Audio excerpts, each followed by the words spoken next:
और उन्होंने मथुरा पर चढ़ाई कर दी, क्योंकि उस समय मथुरा में ही श्री कृष्ण मौजूद थे और उन्होंने ही उग्रसेन जी को गद्दी पर बैठाया था। अभी तो वह द्वारिका गए भी नहीं थे।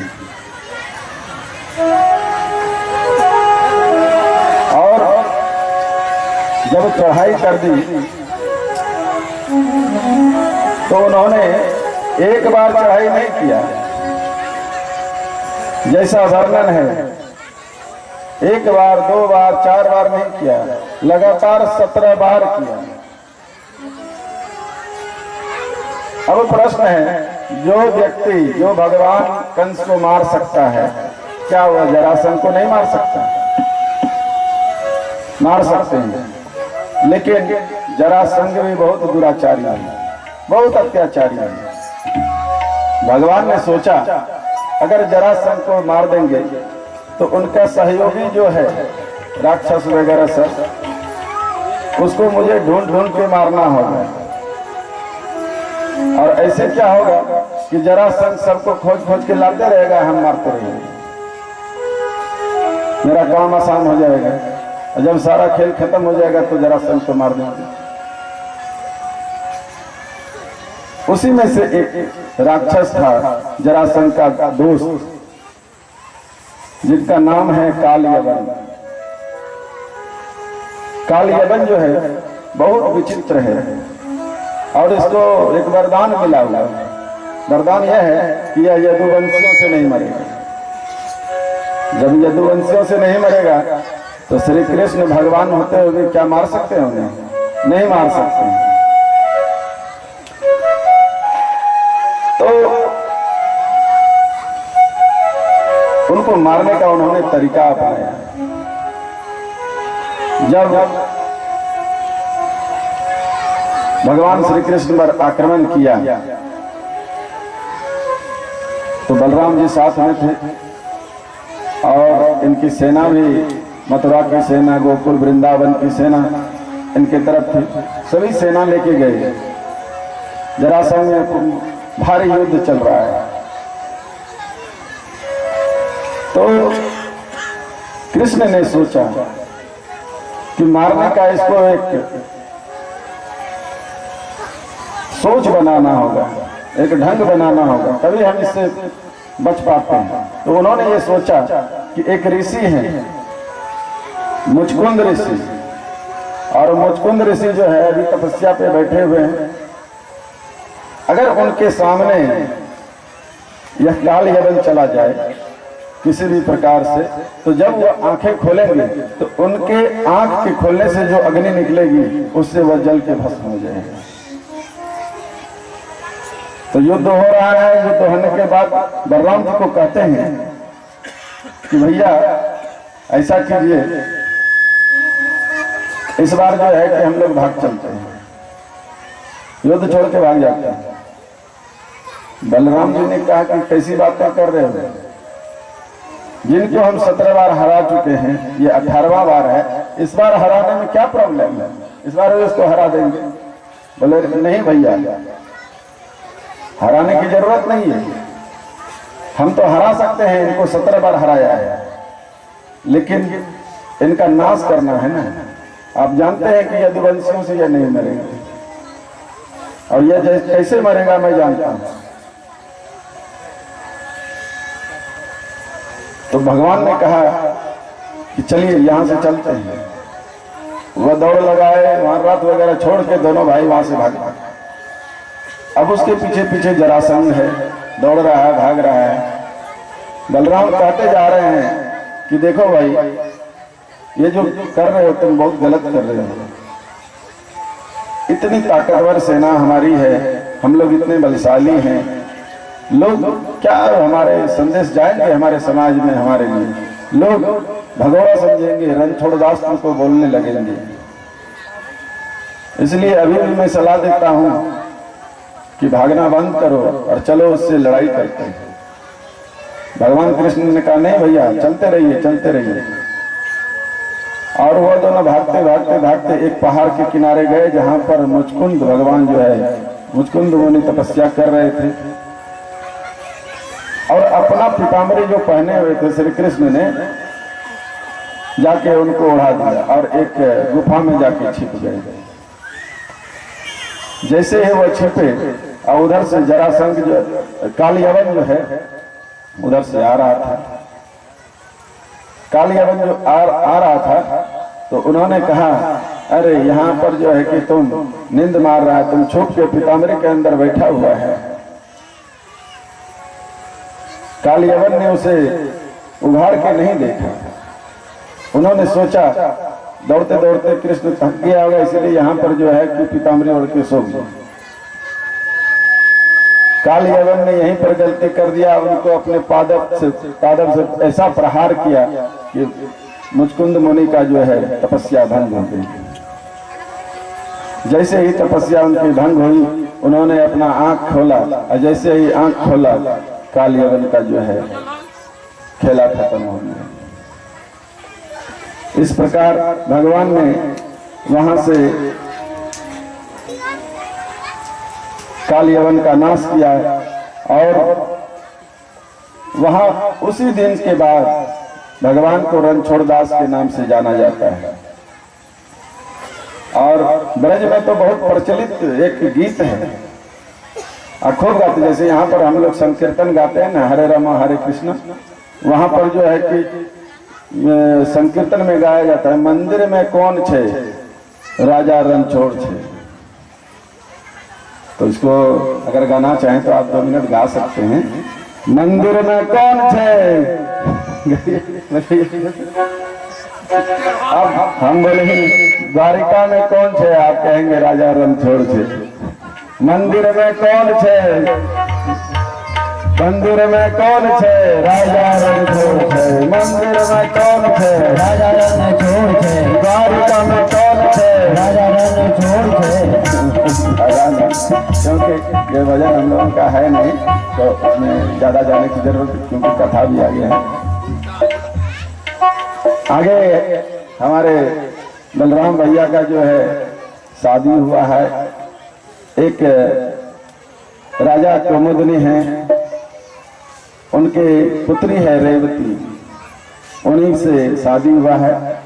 और रेवत राजा जो हैं अपनी बेटी से बहुत लगाव रखते हैं। बलराम जी ने रेवती से शादी किया है और वहां से जाने के बाद सभी लोग द्वारिका चले गए हैं। द्वारिका जाने के बाद अब भगवान की शादी की चर्चा हो रही है। कलाकार सब तैयार हैं क्या, पता लगाइए। हो रहा है, अच्छा अच्छा। भगवान का शादी की चर्चा है कि सब काम तो पूर्ण हो गया, शिक्षा पूर्ण हो गया, कंस को मार दिया और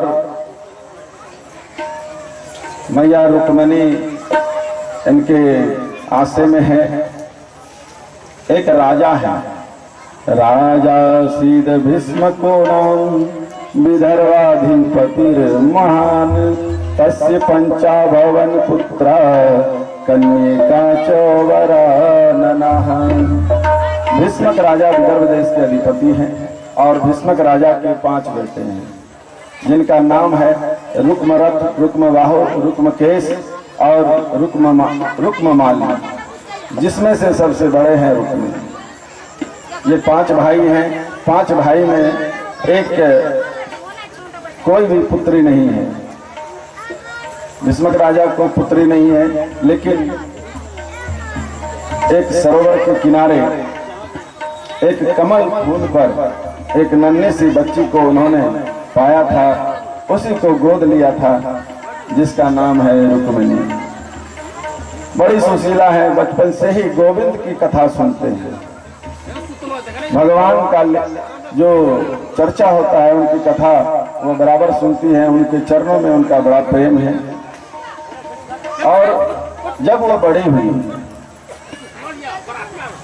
रुक्मिणी जी जब बड़ी होती हैं उनके भैया ने उसे कोई सलाह मशवरा नहीं किया और उनकी सगाई जो है शिशुपाल से कर दी।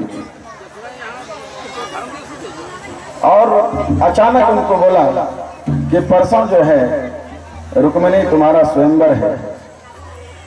और रुक्मी का जो पत्नी था यानी रुक्मिणी का भाभी, रुक्मिणी के भाभी ने कहा ये तो ठीक नहीं है, जिनकी शादी है आप उनसे पूछे नहीं, और जब नहीं पूछे तो ये तो गलत बात है। प्राचीन काल में भी शादी ब्याह जो है बहुत तरीके से किया जाता था। अपने पुत्री से सलाह मशविरा किया जाता था कि तुम्हें क्या पसंद है और क्या नहीं पसंद है। लेकिन धीरे धीरे वह बदलाव होते गया। जैसे जैसे हमारी शिक्षा बदलती है वैसे वैसे हमारे समाज में बहुत सारे प्रचलन बदलते रहते हैं। और जैसे कि वेदों की भाषा में कहा गया है परोक्षवादो वेदायन बाला नाम अनुशासन। वेद की भाषा जो है बड़ी क्लिष्ट और परोक्षवादी होती है, इसलिए हमारे ऋषियों ने वेद के एक एक श्लोक पर एक एक ग्रंथ लिख दिए हैं।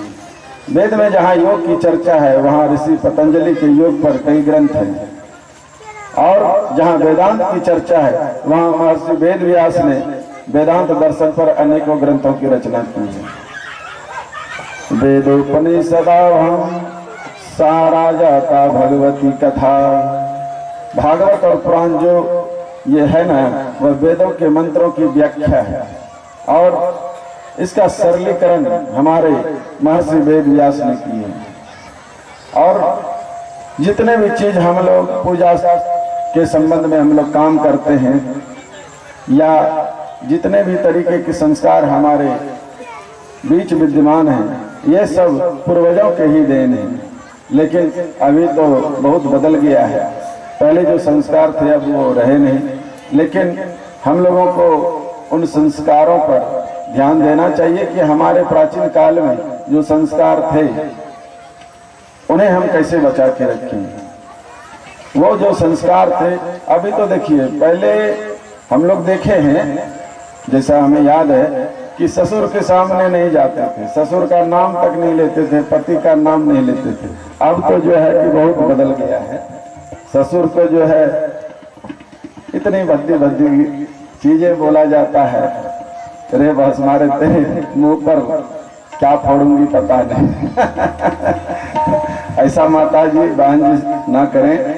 देखिए समाज में जो भी चीज होता है वो आपके बच्चों पर उसका असर करता है। आप जितना ससुर का सास का सम्मान करेंगे, माता पिता का जितना सम्मान करेंगे उतना आपके लिए बेहतर है। आप जब किसी ससुर को या सास को किसी तरह का बात कहते हैं वहां पर 10 लोग 20 लोग सुनते हैं। आपको तो लगता है कि मैंने ससुर और सास को जो है कि बहुत काबू में रखा है, लेकिन समाज आपके प्रति घृणा करता है कि कैसा ये इसका विचार है, इसके माँ बाप ने कैसे इसे पाला है। तो उन विचारों उन संस्कारों को बचा के रखें। मैं आशा करूंगा कि आज के बाद सभी माता बहनें अपने सास ससुर की जरूर जो है सेवा करेंगे, क्योंकि भागवत कथा सुनने का मोल क्या है। भागवत कथा जो आपने श्रवण 7 दिनों तक किया, इसको अपने चरित्र में क्या अपनाया, ये बहुमूल्य है। केवल कथा सुनने से कुछ नहीं मिलता है। मैंने पहले भी कहा कि कथा सुनने से कुछ नहीं होता है। कथा को आप अपने चरित्र में कितना ढालते हैं महत्वपूर्ण वो है, उसको अपने जीवन में कितना लाते हैं महत्वपूर्ण वो है।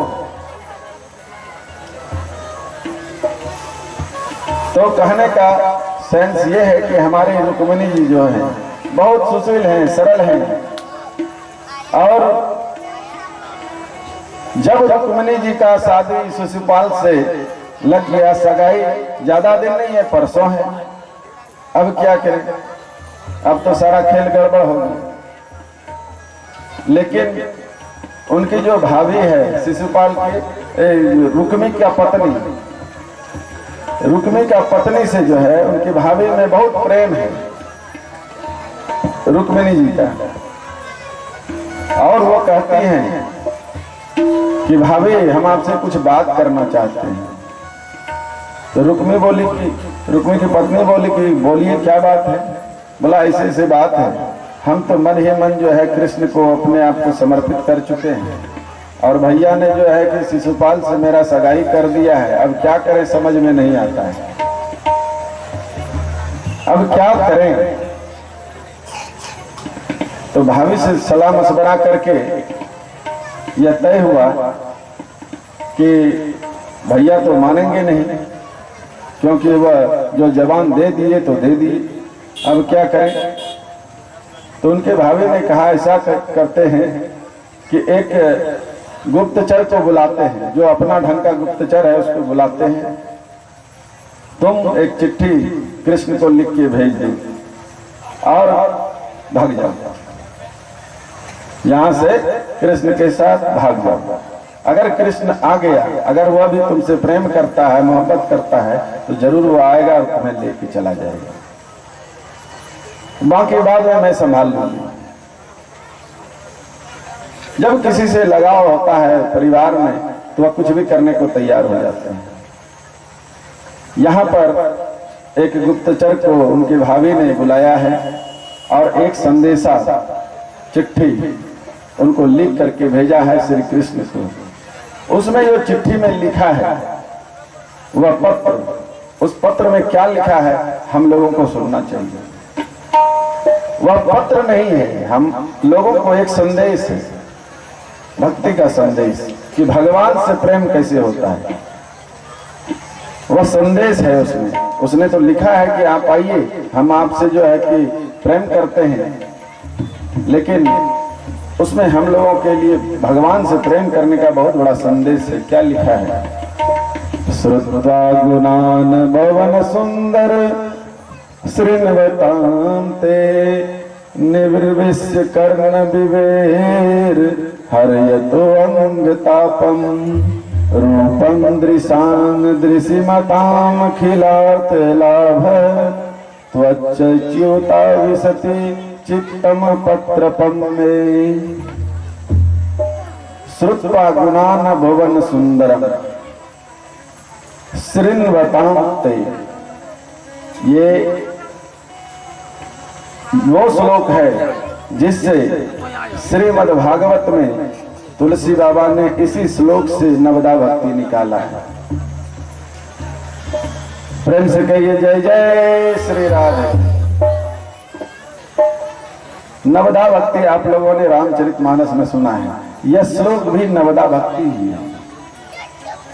और बड़ी बहुत ध्यान से सुनिएगा क्या कहता है। नवदा भक्ति की पहली भक्ति कौन सी है? श्रवणम। रुक्मिणी के पत्र में पहला शब्द है श्रुत्वा। नवदा भक्ति में वहां क्या है? श्रवणम कीर्तनं विष्णु। तो और यहाँ क्या है? श्रुत्वा, बिना सुने, ध्यान दीजिएगा, बिना सुने जानकारी नहीं होती और बिना जानकारी के प्रेम नहीं होता और बिना प्रेम से गोविंद नहीं मिलता। प्रेम से कहिए जय श्री राधा। बिना जानकारी के प्रेम नहीं होता और बिना प्रेम के गोविंद मिल नहीं सकते। और तुलसी बाबा ने क्या कहा रामचरितमानस? जान बिना नहीं होए परतीति, अबिन परतीति होए नहीं प्रीति। समानता है ना? तो बिना जाने प्रेम कैसे कर सकते हैं भगवान से? भगवान को पहले जानना होगा, उनकी कथा को सुनना होगा, श्रवण करना होगा और सुनकर ही भगवान के चरणों में स्नेह प्राप्त हो सकता है और उनको वर्ण किया जा सकता है। वही हमारे रुक्मिणी जी ने वहां पत्र में लिखा है कि आपके चरणों और आपकी केवल कथा को, आपने जो लीलाएं की है उसको मैंने सुना है केशव, और सुनकर ही आपके चरणों का स्नेह प्राप्त किया और आपको मैं वरण कर लिया। आप पधारे मुरलीधर, संसार की ऐसी कौन सी नारी होगी जो आपके गुणों को सुनकर प्रीति न करे। भीष्मक राजा के 5 पुत्रों के बाद मैं इकलौती पुत्री हूँ और सब लोग मुझे स्नेह करते हैं, प्रेम करते हैं, प्यार करते हैं, लेकिन प्रेम वो भी बहुत करते हैं। लेकिन आप सोचेंगे कि जब भीष्मक की बेटी है तो हमको चुनने का क्या जो है कि क्या मतलब है, ये पत्र भेजने का क्या मतलब है? मतलब यह है कि हमारे भाई ने शिशुपाल को यह वचन दे दिया है कि मैं परसों मेरे शिशुपाल के साथ मेरी सगाई है और कुछ दिनों के बाद मुझे शिशुपाल के साथ जाना है। उन्होंने वचन दिया है। इसलिए मैं आपसे यह कहना चाहूंगी गोविंद कि जो वस्तु शेर के लिए बना है वह कोई सियार ले जाए, ये अच्छी बात नहीं है।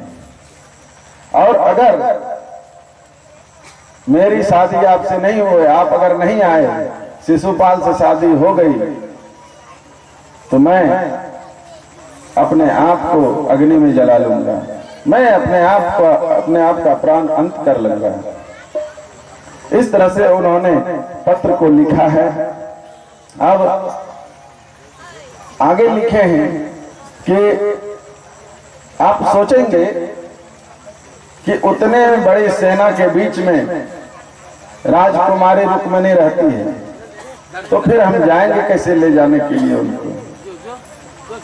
तो आगे पत्र में उन्होंने लिखा, अंतःपुरांतर चरिम निहत्य बंधु अस्त्वामुद्दमे कथामिति प्रवदाभ्युपायम् पूर्वे धुरस्ति महति कुलदेवी यात्रा यस्यां बहिर्नववधूर गिरिजामुपेयत। उन्होंने आगे पत्र में लिखा है कि कड़ी सुरक्षा के बीच मैं पार्वती मैया के दरबार में पूजन करने आऊंगी। मेरे समाज में, मेरे राज्य में यह प्रचलन है कि जिसकी भी शादी होती है, शादी के पहले मां कात्यायनी की पूजा करने के लिए मंदिर जाती है और वहां पूजन करने के बाद ही उसकी सगाई और शादी होती है। तो हे गोविंद, मैं फलाने समय में फलाने तारीख को मैं कात्यायनी की पूजा करने जाऊंगी और वहां पर आप आएंगे, मैं आपके साथ चली जाऊंगी। और अगर आप नहीं आए तो आप समझ लीजिए कि मैं क्या करूंगी।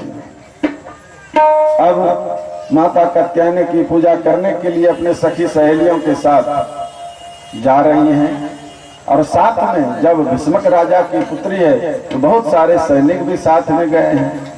बहुत सैनिक है साथ में उनकी सुरक्षा के लिए, क्योंकि उनकी सगाई हो चुकी है और वो भी राजा की पुत्री है, तो सेना तो साथ में रहेंगे ही। तो हजारों सैनिकों के बीच वो चल रहे हैं। लगभग जैसा वर्णन है इसमें, उनके पीछे 10,000 सैनिक हैं। 10,000 सैनिक बताए गए हैं। राजकुमारी मां कात्यायनी की पूजा करने जा रही है और बहुत सुंदर व्यवस्था मंदिर में की गई है। महाराज ने वर्णन किया है कि रुक्मिणी के सामने मूर्ति है और कात्यायनी का जो उन्होंने अपना स्वरूप देख रही हैं, तो कात्यायनी की मूर्ति में ही द्वारिकाधीश के दर्शन हो रहे हैं। वहां कात्यायनी का चेहरा उनको दिखाई नहीं दे रहा है, उनको भगवान कृष्ण का दर्शन हो रहा है, द्वारिकाधीश का दर्शन हो रहा है। नमस्ते स्वामिके भिक्षणं स्वसंतानतां शिवां भूता भूयात पतिर्मे भगवान कृष्णस्तदनुमोदताम्। रुक्मिणी मैया ने वहां पर कात्यायनी माता का पूजन किया है और 2 लाइन हम लोग भी माता कात्यायनी का दर्शन करें। और रामचरितमानस में बहुत अच्छा से वर्णन पार्वती मैया का जो किया गया है। जब सीता जी पूजन करने के लिए गई हैं अपने सखी सहेलियों के साथ। उसी पद को हम लोग थोड़ा गुनगुनावे। जय जय गिरिवर राज किशोरी, जय जय गिरिवर राज किशोरी, जय जय